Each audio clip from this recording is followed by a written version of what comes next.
গোলাপের তুই যে বিয়ে করছ আমার কাছে শুনে বিয়ে করছ, হ্যাঁ? তাহলে তোমার শ্বাস কে দিছে বিয়ে করার? তোমার কাছে শুনছো একবারও? হ্যাঁ? তুই আমার কাছে শুনে বিয়ে করছ, হ্যাঁ? তোর রান্না করতেছি বেলের উপর বেল, কি যে হইছে না? কি রে, তোর এই অবস্থা কেন? তোর সাথে কে? হ্যাঁ? কথা বলিস না কেন? কেউ সব বলতেছি।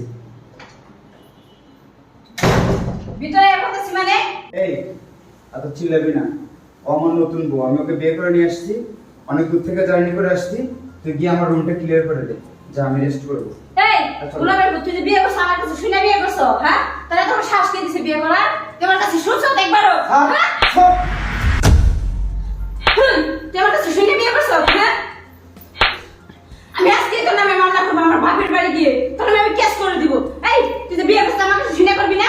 এই তাহলে তোমার শ্বাস কে দিছে, হ্যাঁ? আর দিন দিন তো তোর শ্বাস মনে হয় বেড়ে যাচ্ছে। এই তুই কোন শহরের মেয়ে রে? আর কোন গ্রামের মেয়ে? তুই কোন জাতের মেয়ে আমি দেখবো তোরে? যে তুই এই বুড়া ব্যাপারে বিয়ে করলি? সেটা আমি তো বিয়ে করছি তুই এই বুড়া খারাপ সেটা কোন হিসেবে বিয়ে করলি, হ্যাঁ? এই তোর কি জাত গোষ্ঠী কিছু নাই? হ্যাঁ, বাবা মা কিছু নাই? তোর মুখটা দেখা আমারে, দেখা মুখ খোল বলতেছি, খোল। তুই তুই আমার নিজের বোন হয়ে আমার সংসারটা নষ্ট করে দিলি, হ্যাঁ? তুই আমার সংসারে আগুন লাগাইতে পারলি? তুই তো আমার মার পেটের বোন, তুই এই কাজটা কিভাবে করলি? আর তুই এই বুড়ো বেটারে বিয়ে করলি? আমি তো সব থেকে বড় ভুল করছি যে তোর হাত পা ভেঙে রুমের ভিতর বসায় রাখি নাই। আর যদি বসায় রাখতাম তাহলে আজকে এই দিনটা আমার দেখতে হইতো না। আমি এটাই তো বড় ভুল, এটাই আমার ভুল। হয়েছে আপু, থাম। দুলা ভাই, আপনি থামেন। আমি এতক্ষণ অনেক কিছু শুনছি, অনেক কিছু দেখছি। তুই বললি না আপু আমি তো সংসারটা নষ্ট করছি। আসলে আমি তো সংসার নষ্ট করিনি। আমি আসছি তোর সংসারটা ভালো করার জন্য, তোর সংসারটা গুছানোর জন্য। এটা কেমন ব্যবহার? হ্যাঁ আপু, তুই যেভাবে আমার সামনে দুলাভাইয়ের গায়ে হাত তুললি, দুলাভাইয়ের সাথে যে ব্যবহারটা করলি, তুই না জানি দিন রাত 24 ঘন্টা দুলাভাইয়ের সাথে আর কিরকম ব্যবহার করিস। যখন দুলাভাই আমাদের বাড়িতে গিয়ে বলে আমাকে, আমার আব্বুকে, আম্মুকে, তখন আব্বু আমাকে বিশ্বাস করে না। আর এই জন্য আমি দুলাভাইয়ের সাথে এই প্ল্যানটা করি।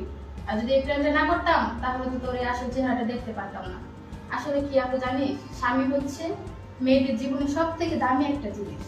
আর এই স্বামীকে তুই যেভাবে অপমান করবি, তার গায়ে পর্যন্ত হাত তুলবি, কেন আপু?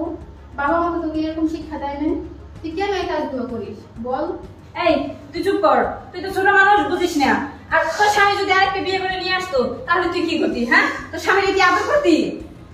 আরে আপু, আমি জানি যে কোনো নারী তার স্বামীর পাশে অন্য কোনো মেয়েকে সহ্য করতে পারে না, তার দ্বিতীয় বিয়ে মেনে নিতে পারে না। আরে দুলাভাই তো আমাকে বিয়ে করিনি। আমরা একটা প্ল্যান করে বাবা মার কথায়, বাবা মা যখন বলছে যে একমাত্র আমিই পারবো যে তোর আসল চেহারাটা দেখতে, তোর ভিতরের কথাগুলো জানতে, তো তখন দুলাভাইয়ের সাথে একটা প্ল্যান করে আমি বউ সেজে তোর কাছে আসি।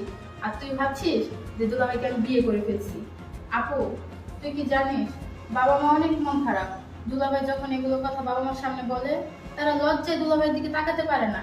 তুই কেন এরকম করিস বল? দেখ আপু, তুই যেভাবে দুলাভাইয়ের গায়ে হাত তুলিস, এগুলো কিন্তু একদম ঠিক না। দুলাভাই তোকে কি অভাব রাখে বল? তুই যখন যা চাস সেটাই দেয়, তোকে তো কখনো কোনো কষ্ট দেয় না।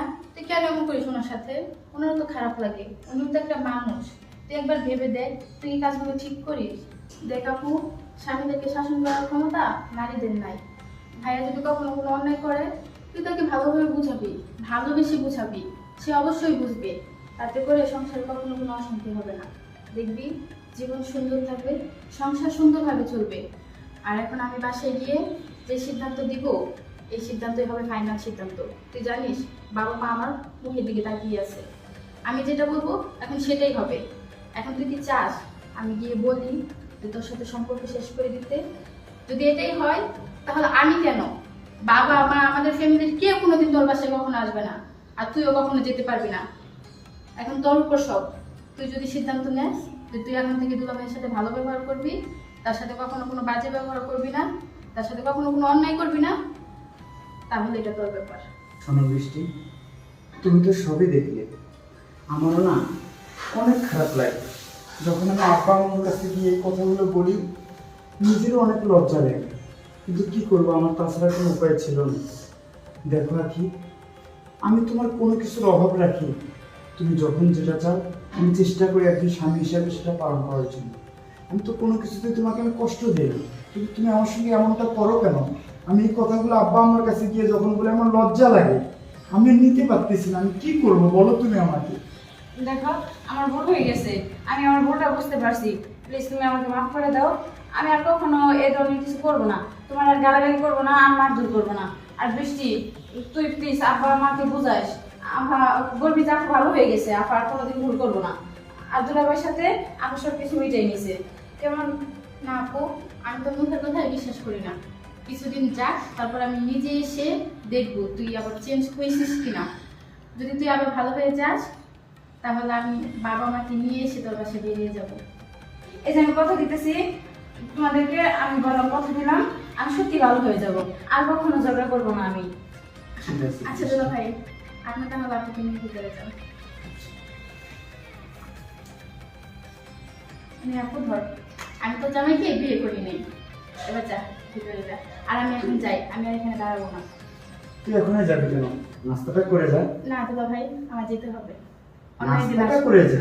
আচ্ছা ঠিক আছে, তাহলে যা। চলো।